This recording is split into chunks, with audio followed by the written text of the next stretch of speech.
할렐루야. 네. 우리 옆에 있는 분하고 인사했으면 좋겠습니다. 하나님의 거룩한 임재를 사모하라. 하나님, 이제 상관하고 있습니다. 아멘. 제가 설교 제목을 얘기했네. 오늘 말씀은 출애굽기 19장 3절로부터 6절 말씀인데 우리 같이 한 구절씩 어, 교독하겠습니다. 주보에 보시면 또 있으니까 참고하시고요. 출애굽기 19장 3절로 6절 제가 여러분이 한 절 같이 교독하겠습니다.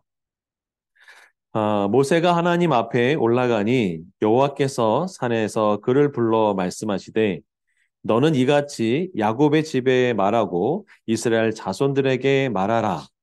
제가 그 사람들에게 어떻게 행하시는지와 내가 어떻게 누구냐고 쌓였습니다.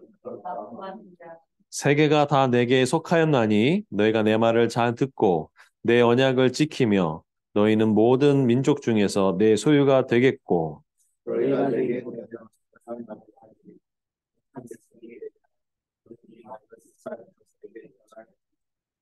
민. 제가 잠깐 기도하고 말씀 전하겠습니다. 하나님, 오늘 이 시간 가운데 함께해 줄 것을 간절히 기도합니다. 하나님의 임재가 필요합니다. 하나님의 임재를 간구합니다. 예수님의 이름으로 기도했습니다. 아멘. 집스 목요 예배를 이제 우리 노용동에서 저희 우리 시청으로 바꿨습니다. 여러분 이렇게 바꾸시니까 어떤 생각이 드세요? 우리 노영동에서는 신우회 예배니까 회사니까 당연히 참석을 해야 되지. 근데 여기에 바꾸면 그럼 집수 목요 예배잖아. 라는 생각이 아마 드실 수 있을 거라고 생각이 들어요. 얼마 전에 제가 한림에 저랑 동기 목사가 몇 년 전에 내려와서 그 엔게디라고 하는 그런 펜션, 그러니까 뭐죠? 임대하는 그런 사업을 하다가 거기서 이제 교회를 조그맣게 개척을 했고 거기서 이제 2층으로 한림 중심으로 가서 개척을 했습니다. 그래서 주일 저녁에 거길 가서 예배를 드리면서 한 목사님이 그런 얘기를 하더라고요. 지금 한국 교회에서 지하에서 지상 올라오는 것도 굉장히 힘들지만 이 상가 교회가 부흥해서 건물하기는 너무나 어렵다. 답은 하나밖에 없다. 뭐냐? 뭘 것 같으세요? 하나님이 성령 받아라 하는 거죠. 성령 받지 않으면 일이 일어나지 않는다라고 이야기를 하더라고요. 아마 우리 삶에 어쩌면 가장 느끼지 못하는 것, 가장 필요함에도 느끼지 못하는 게 바로 하나님의 임재가 아닌가라는 생각을 해보게 됩니다. 그래서 저는 그런 생각했어요. 이제는 실전이다.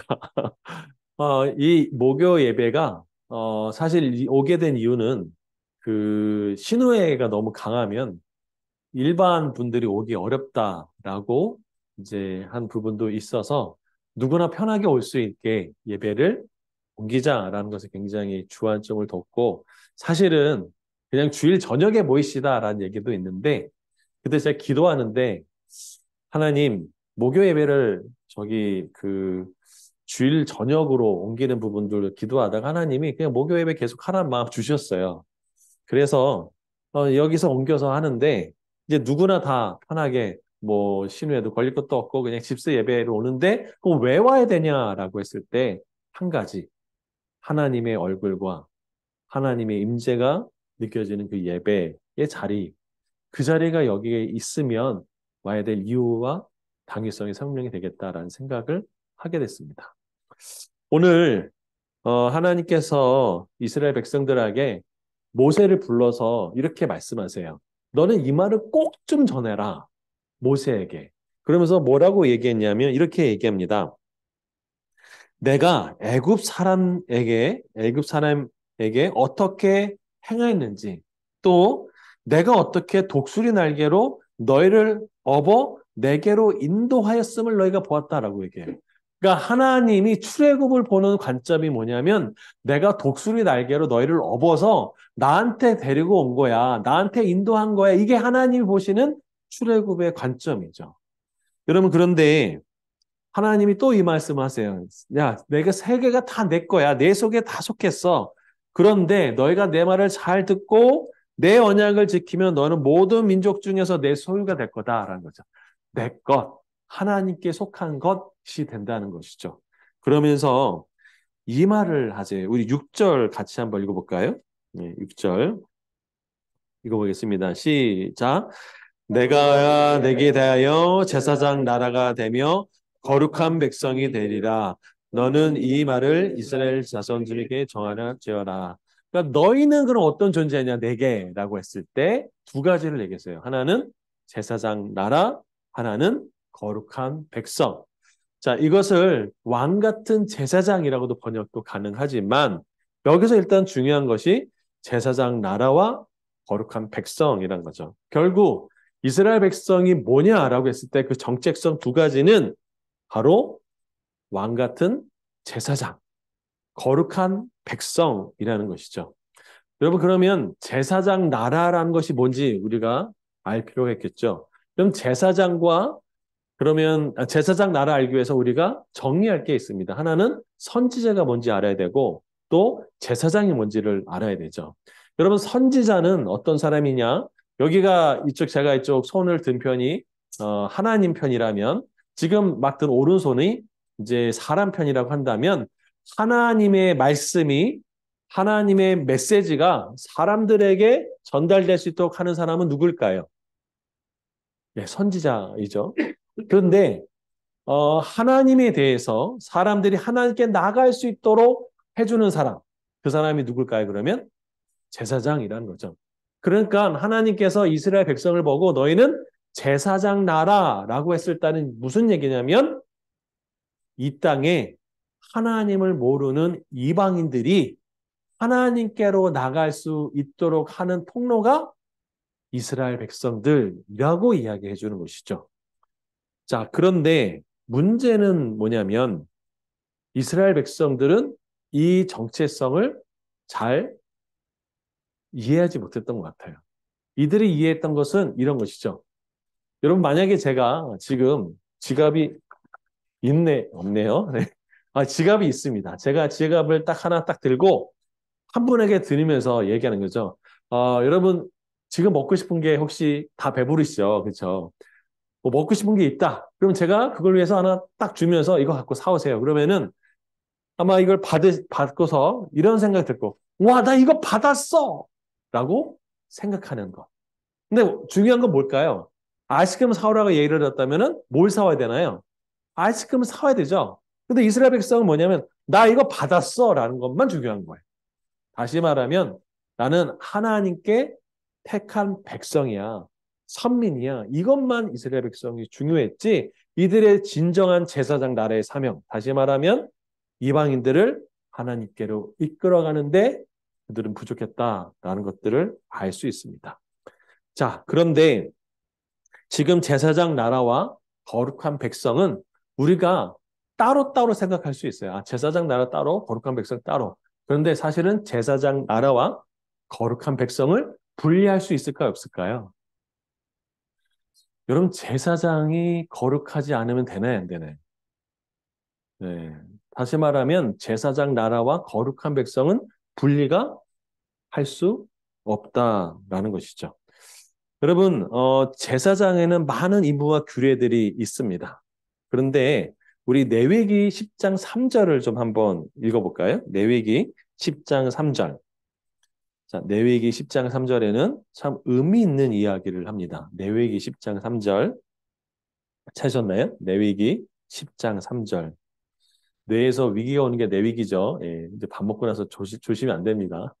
내위기 10장 3절 읽어볼까요? 시작. 이는 여호와의 말씀이라 이르기를 나는 나를 가까이 하는 자 중에서 내 거룩함을 나타내겠고 온 백성 앞에서 내 영광이 나타내시라 하셨느니라. 아론이 잠잠하니 예, 여기에 아론이 잠잠하다라고 그랬어요. 그런데 10장 3절 전에 10장 2절에는 놀라운 사건이 하나 있는데 그게 뭐냐면 아론의 아들 나답과 아비후가 다른 불을 가져다가 여호와께 드렸을 때 거기서 즉사를 해요. 바로 죽어요. 여러분, 아론이 어떤 마음이었을 것 같으세요? 여러분, 그런데 하나님이 이 말씀하세요. 모세가 아론에게 이르되 이는 여호와의 말씀이라. 하나님이 이렇게 말씀하셨어. 나는 나를 가까이 하는 자 중에서 뭘 나타내겠고요? 내 거룩함을 나타내겠고 온 백성 앞에서 누구를 나타내요? 내 영광을 나타내리라 그래요. 나를 가까이 하는 자에게 하나님의 거룩함과 영광을 드러내겠다라고 이야기하고 있는 거예요. 그것 때문에 누가 죽었어요, 사실은? 예, 여기 바로 나답과 아비후가 죽었어요. 하나님이 명하지 않는 그 불, 아무거나 갖다 했다가 그 거룩함 앞에 죽어버렸어요. 여러분, 제사장의 임무 중에 하나는 뭐냐면 하나님의 거룩함을 나타내는 자입니다. 여러분은 어떤 정체성을 가지고 계십니까? 우리 베드로전서 2장 9절에 보면 너희는 택하신 족속이요 왕 같은 제사장입니다. 다시 말하면 우리 삶 속에 하나님의 뭐가 나타나야 되는 것이죠? 네, 거룩함이 나타나야 됩니다. 여러분 그런데 하나님이요 또 이런 말씀을 주셨어요. 레위기에서 굉장히 중요한 말씀 중에 하나예요. 제사장들에게 레위기서 10장 8절에서 11절 말씀을 보겠습니다. 레위기서 10장 8절에서 11절 같이 읽어볼까요? 찾으셨나요? 예, 시작. 그래서 얘기해서 너는 자들이 희망에 들어갈 때에 포도주 나고 불을 맞습니다. 그리하여 너희 죽음을 면하라. 우리는 너희 대대로 지키를 영원하니까. 그리하여 너희가 다 거룩하고 백성을 들여가며 부정하지 못하는 것을 들여가며 예, 또 나 여호와가 모세를 통하여 모든 규례를 이스라엘 자손에게 가르치리라. 이것은 유일하게 성경에서 아론 대제사장에게만 해야 하는 말씀이에요. 명확하게 딱 얘기했어요. 뭐라고 얘기했냐면 이렇게 얘기합니다. 내가 너와 내 자손이 어디에 들어갈 때요? 회막이 뭔가요? 하나님의 임재가 있는 지성소와 성소가 있는 곳, 뭐 장막, 증거막이라고 불리는 거기에요. 들어갈 때 뭘 마시지 말래요? 포도주와 독주를 마시지 말래요. 그렇게 되면 죽음을 면할 거래요. 그러면서 뭐라고 얘기했냐면 그렇게 해야 너희가 어떻게 하겠고요? 거룩하고 어떤 것이요? 속된 것을 분별하고 부정하고 정한 것들 뭐 한대요? 분별하리라 하는 거예요. 그러면부터 이 구절 이후부터 11, 12, 13, 14장은 무엇이 부정하고 무엇이 정결한지가 쫙 나와요. 그러니까 레위기서 이 10장의 이 말씀은 너희가 먼저 하나님 앞에 그 하나님 만나는 그 자리에 거룩하게 들어가기 위해서 포도주와 독주를 멀리 하라는 규정을 주시는 거예요. 이거 굉장히 중요한 의미가 있겠죠. 다시 말하면 제사장 너희들은 부정하지 말아라 라는 것이요. 여러분 혹시 삼손 아시죠? 삼손은 나실인이라고 합니다. 민수기 6장에 보면 나실인의 규정이 있어요. 뭐냐면 하나님께 서원했을 때에는 그 서원하는 기간 동안에 삭도라고 머리를 자르지 않도록 했고 또 포도나무의 소산이라고 다짐하는 포도주 이런 것들을 먹지 말게 했고 동물의 시체, 사체를 만지지 말라고 했습니다. 근데 다시 말하면 나실인이 규정한 거 똑같은 거예요. 하나님이 이렇게 이야기하는 데에는 제사장 나라 이꼬로 거룩한 백성이기 때문에 그렇습니다. 그러면 하나님이 너희가 어떻게 한대요? 거룩하고라고 돼 있어요. 제가 질문 드려볼게요. 뭐 저랑 성경 공부하시는 분은 아시겠지만 우리가 어떻게 거룩해질 수 있을까요? 여러분 사람이 거룩해질 수 있을까요? 에이, 제 경험상 이러지 마시고 성경에 나온 얘기를 한다면 뭐가 있을까요? 우리가 사람이 어떻게 거룩해지나요? 여보세요? 어떻게 해야 되나요?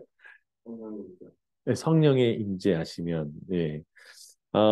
성경에는 이렇게 되어 있습니다. 하나님의 영광이라는 것. 하나님의 그 영광에는 반드시 뭐가 있냐면 하나님의 임재가 있습니다. 그러니까 하나님의 임재와 하나님 계신 것과 하나님의 영광은 분리가 안 돼요. 영광 따로, 임재 따로 이게 아니라 하나님의 영광과 임재가 같다. 그러니까 여기 하나님이 영광이 있었다. 그러면 하나님 거기 계시다, 임재하셨다라고 얘기하는 거랑 똑같다라고 보시면 됩니다. 자, 다시 말하면 우리가 어떻게 거룩해질 수 있느냐라는 것이죠. 우리 출애굽기 29장 43절로 보겠습니다. 출애굽기 29장 43절. 거기에 보면 하나님이 회막을 인간이 만든 그 회막을 어떻게 거룩하시는가가 딱 나와 있어요. 자, 그럼 볼까요? 성전, 우리가 아는 성전 그 회막 어떻게 거룩해진가? 출애굽기 29장 43절 같이 읽어볼까요? 시작.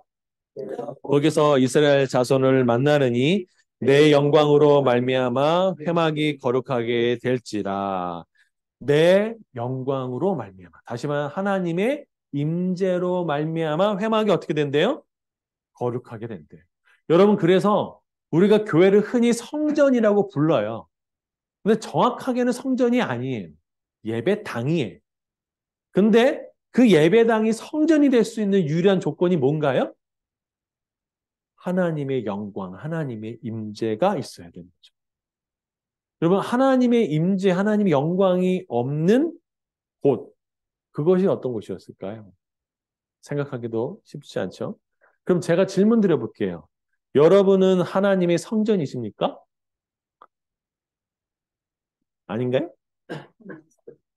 예, 네, 우리 네, 고린도전서 3장 16절을 살펴보겠습니다. 고린도전서 3장 16절. 자, 같이 한번 읽어볼까요? 고린도전서 3장 16절. 여기 보면 사도 바울이 너희가 하나님의 성전인 것을 명확하게 얘기해 주세요. 고린도서 3장 16절. 찾았나요? 읽어보겠습니다. 시작. 너희는 너희가 하나님의 성전인 것과 하나님의 성령이 너희 안에 계신 것을 알지 못하느냐. 아, 성전이라고 불렀을 때 그것이 성전될 수 있는 중요한 기능이 뭐냐면 하나님이 거기 계신 것, 성령님이 계신 것이라고 한 거죠. 아, 성령님이 계시면 하나님이 임재가 계시면 거기가 거룩한 곳, 성전이라고 불려지는구나. 알았겠죠? 그러면 제사장은 하나님의 영광이 하나님의 임재가 있을 수 있을까요? 네, 있겠죠? 자, 그게 어디 있을까? 자, 레위기 9장 6절을 보면 이렇게 되어 있습니다. 자, 레위기 9장 6절 한번 읽어볼까요? 찾으셨나요? 자, 시작. 모세가 이르되 이는 여호와께서 너에게 하라고 명령한 것이니 여호와의 영광이 너희에게 나타내리라. 자, 이건 약속했었어요. 너희에게 여호와의 영광이 나타날 거야. 하나님의 임재가 나타날 거야. 그 누구에게냐면 제사장 위임식 때 바로 레위기 9장이에요. 자, 그런데 그렇게 약속했는데 그럼 실제 어디서 나타났을까요? 레위기서 9장 23절과 24절에 보면 나옵니다. 하나님의 영광이 나타나는 모습을 보여요. 레위기서 9장 23절, 24절 같이 읽어보겠습니다. 시작. 모세와 아론이 회막에 들어갔다가 나와서 백성에게 축복하며 여호와의 영광이 온 백성에게 나타나며 불이 여호와 앞에서 나와 제단 위와 번제물과 기름을 사른지라 온 백성이 이를 보고 소리를 지르며 엎드렸더라. 아멘. 사람이 어떻게 거룩해질 수 있느냐? 제사장이 거룩한 백성이 어떻게 되느냐? 어떻게 거룩해질 수 있느냐? 그건 하나입니다. 하나님의 뭐라고요? 임재, 하나님의 영광인 것이죠. 여러분이 하나님의 거룩한 백성으로 산다는 것, 왕 같은 제사로 산다는 것은 하나입니다. 하나님의 임재, 하나님의 영광. 그래서 사도 바울은 뭐라고 얘기했을까요? 술 취하지 말라 이는 방탕한 것이니 오직 성령의 충만을 받으라 라고 이야기했습니다. 여러분 그렇다면 이 하나님의 임재, 하나님의 거룩함 그것이 우리가 있는데 그럼 거룩하다는 게 뭐예요? 그럼 거룩하다는 거. 거룩하구나. 하나님 임재가 계시구나. 라는데 거룩한 게 뭔가요? 거룩하다. 거룩하다. 네. 거룩하다가 뭘까요? 네. 역시 우등생이세요. 실수는 우등생인데. 자, 거룩이란 말은요, 히브리어로 코데시라고 해요. 혹시 코데시란 말 많이 들어보셨죠? 아, 못 들어보셨나요? 저 옛날에 청년부 다녔을 때 코데시 청년부 했었거든요. 거룩한 청년부라는 뜻이었는데, 그 코데시가 거룩하다는 거예요. 뜻이 뭐냐? 구별되다 라는 뜻이에요. 여러분, 구별되다라는 거예요. 그러면 이스라엘 백성이 하나님 앞에 제사장 나라가 되고 거룩한 백성이 됐다는 얘기는 구별됐다는 거예요. 이방 민족과. 그럼 뭐가 구별됐냐라는 거예요. 뭐가. 자, 그게 출애굽기 33장 16절을 보면 잘 나옵니다. 출애굽기 33장 16절 같이 한번 읽어볼까요? 출애굽기 33장 16절 찾으셨나요? 출애굽기 33장 16절 읽어보겠습니다. 시작. 나와 주의 백성이 주의 목정에 은총을 입은 줄을 무엇으로 알리까? 주께서 우리와 함께 하심으로 나와 주의 백성이 천하 만민 중에 구별하심이 아니니까 나와 주의 백성이 천하 만민 중에 어떻게 하심이요? 구별하심. 다시 말하면 거룩해 하심이 뭡니까? 그것은 주께서 우리와 뭐한테 하셨다고요? 함께 행하심으로. 그러니까 하나님이 함께 행하면 그것이 우리의 거룩함이 되고 우리의 구별됨이 된다라고 이야기하는 거죠. 여러분, 예수 그리스도를 믿는 사람하고 믿지 않는 사람의 차이가 뭔가요? 여러분, 성정은 다 똑같죠? 믿지 않는 사람이나 믿는 사람이나 다 똑같아요. 근데 뭐가 구별되냐? 하나죠. 뭘까요? 하나님이 함께 행하신 것. 그것이 구별된다라고 하는 것이죠. 그럼 믿는 사람과 믿지 않는 사람을 구별하는 방법이 뭘까요? 주일 성수했니? 네가 사역자니? 아니면 뭐 교회 장로니? 아니면 이렇게 거룩하게 성경책을 끼고 다니는 거니? 아니면 할렐루야 그러고 하면서 홀리 보이스를 내면 구별이 되는 건가요?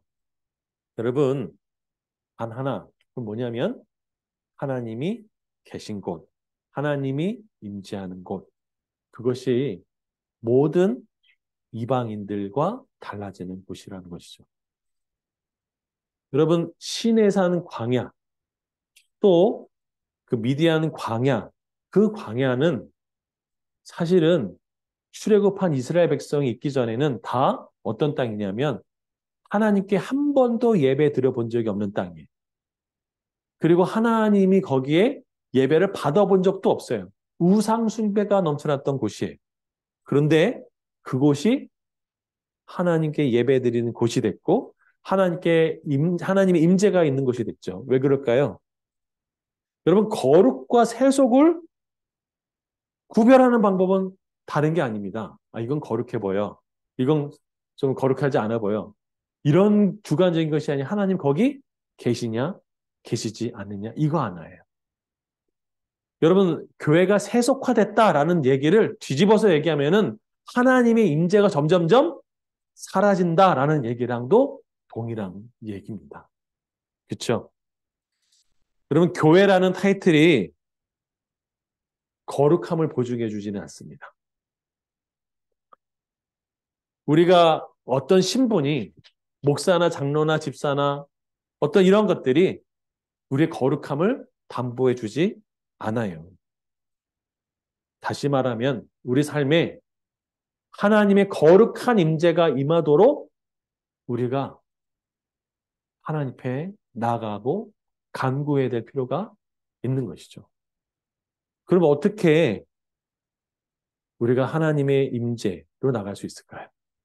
여러분, 여러분의 집, 여러분의 회사, 여러분의 그 가정이 거룩한 장소가 되고 싶으십니까? 아니면 지성소로 만들고 싶은 장소가 있으십니까? 어떻게 그게 가능할까요? 우리 시편 63편을 좀 찾아보겠습니다. 시편 63편. 시편 63편은 그 타이틀이 중요해요. 자, 시편 63편에 보면 이렇게 돼 있습니다. 다윗의 시라고 돼 있죠? 그렇죠? 예, 그게 타이틀이에요. 어디에 있을 때래요? 예, 유다 광야에 있을 때예요. 그러니까 유다 광야는 성소가 없어요. 그렇죠? 자, 그런데 2절을 보십시오. 2절. 같이 한번 읽어볼까요? 시작. 내가 주의 권능과 영광을 보기 위하여 이와 같이 성소에서 주를 바라보나이다. 자, 여기 보면은 다윗이 이상한 얘기를 했어요. 성소에서 주를 바라본대요. 성소가 어디예요? 하나님의 임재가 계신 곳이 성소예요. 그렇죠? 근데 이 다윗이 있는 물리적인 장소가 어디예요? 광야예요. 유다 광야. 근데 그 유다 광야가 내 삶에 뭐가 된 거예요? 지금 하나님이 계신 성소가 된 겁니다. 성소. 그게 어떻게 가능했을까라는 것이죠. 그게 1절입니다. 1절을 같이 한번 읽어보겠습니다. 시작. 하나님이여 주는 나의 하나님이시라. 내가 간절히 주를 찾아 물이 없어 마르고 황폐한 땅에서 내 영혼이 주를 갈망하며 내 육체가 주를 앙모하나이다. 다시 말하면 하나님이 아니면 안 됩니다.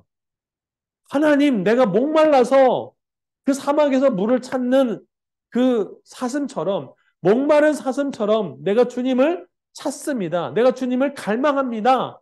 나는 그 간절한 고백이 63편 1절의 고백인 것이죠. 그 고백이 왜 내가 주의 권능과 영광을 보기 위해서 이와 같이 어디에서요? 성소에서 주를 바라보나이다 라고 얘기하는 거죠. 하나님이 계신 곳, 하나님의 임재가 있는 곳이 성소인데 내가 물리적으로는 풀 한 폭이 나오지 않는 그 광야에서 주님을 바라보고 앙망하는 것이죠. 여러분 삶에, 여러분의 가정이, 여러분의 직장이, 여러분이 일하는 처소가 성소가 되기를 원하십니까? 하나님의 임재가 있기를 원하십니까? 하나님이 그곳에서 역사하기를 원하시고 그곳에서 구별되기를 원하십니까? 그렇다면 우리 삶에 필요한 것이 뭘까요? 쓴 다윗과 같이 하나님 내가 목마른 사슴처럼 뭐를 원한다고요? 바로 하나님의 임재를 원했던 것이죠. 다윗의 삶 속에 가장 결정적인 죄를 범했던 게 있죠. 뭔지 아시나요? 바로 밧세바라고 하는 그 여인을 이제 간음하는 일이 벌어졌죠. 여러분 그런데 그때 다윗이 고백했던 것 중에 하나가 뭔지 아세요? 하나님, 주의 성신을 내게서 거두지 마옵소서. 내가 비록 범죄의 자리에 있다 할지라도 하나님의 임재를 거두지 말아 달라고 기도했던 것. 그것이 바로 이 다윗이 광야에서 하나님의 임재를 끌어낼 수 있었던 자세였던 것이죠. 여러분 예수님을 만난 많은 사람들 중에 12 그 혈루병 걸렸던 여인이 있었습니다. 그 여인이 많은 군중을 비집고 들어가지고 어떻게 해서든지 그 예수님의 옷자락을 만지기만 바라는 그 간절함이 그 몰래 들어가서 예수님 옷자락을 탁 만졌어요. 그때 어떤 일이 벌어졌냐면 내 몸에서 12의 혈루병을 났던 그 모든 것들이 다 치유되는 것을 경험하게 됐죠. 야병 환자가 어떻게 그 나병에서 건짐을 받았을까요? 주님, 모든 사람이 나병이면 나병 환자가 어떤 사람이냐면 사람들이 이렇게 딱 있으면 거기 가가지고 옷을 팍 찢고 부정하다, 부정하다, 부정하다 하면서 외쳐야 했던 그 율법에 묶여있는 사람이었어요. 가까이 있는 사람이 없어요. 그리고 가까이서 돌로 던지거나 침을 뱉거나 멀리 있던 그 나병 환자가 이 나병을 고치기 위해서 몸을 비집고 들어가가지고 맞아 죽을 수도 있지만 주님 앞에 엎드려서 주님, 라고 불렀던 그 나병 환자의 그 간절함, 열두의 혈병을 앓았던 그 여인의 간절함, 다윗이 유다 광야에서 하나님의 영광을 갈구하는 그 간절함이 바로 하나님의 임재를, 하나님의 영광을 끌어냈던 것을 알 수 있습니다. 여러분, 저와 여러분의 삶에 하나님의 임재가 있기를 원합니다. 하나님의 거룩하심이 있기를 원합니다. 제가 좋아하는 목사님 중에 요한 웨슬리 목사님이 계세요.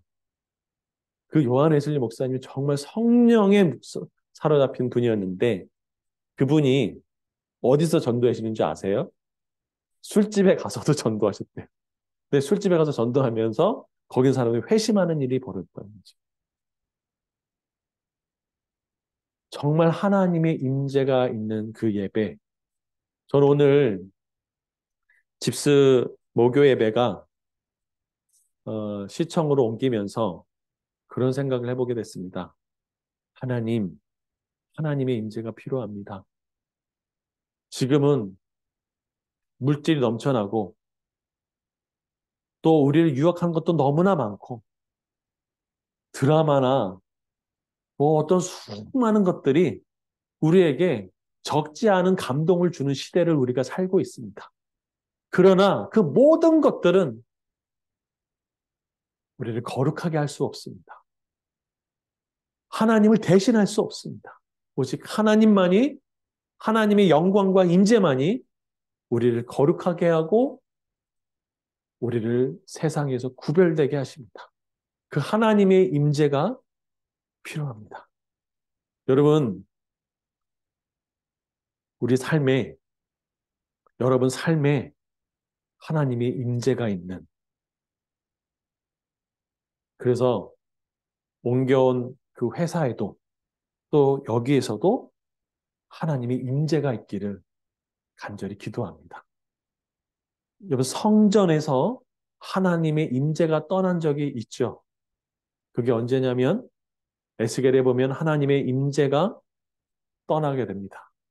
그러면서 얼마 후에 바벨론에 의해서 예루살렘 성전은 멸망하고 말죠. 우리 삶에 하나님의 임재가 있기를 축복합니다. 어떻게 해요? 우리 시편 63편 1절 하나님이여 주는 나의 하나님이시라 내가 간절히 주를 찾되 물이 없고 마르고 황폐한 땅에서 내 영혼이 주를 갈망하며 내 육체가 주를 앙모하나이다. 우리 하나님, 우리의 간절한 기도를 들어주시고 우리의 부르짖음을 들어주시고 우리의 삶에 주님 아니면 안 되는 그 목마름이 있게 해주시옵소서. 그 갈망함이 있게 해주시옵소서. 우리 이 시간에 좀 그런 기도 드렸으면 좋겠습니다. 하나님, 내 삶에 목마른 사슴이 시냇물을 찾듯이 주님을 찾는 그 갈망으로 가득하게 해주시옵소서. 하나님의 거룩한 임재를 사모하는 마음이 일어나게 하여 주시옵소서. 우리를 유혹하는 세상의 부와 명예와 수많은 것들이 있지만 그럼에도 불구하고 하나님만 할 수 있는, 하나님만 채워줄 수 있는 그 갈망이 우리 삶에 있기를 간절히 기도합니다. 우리 시간 주여 한번 부르며 기도하기를 원합니다. 기도하겠습니다. 주여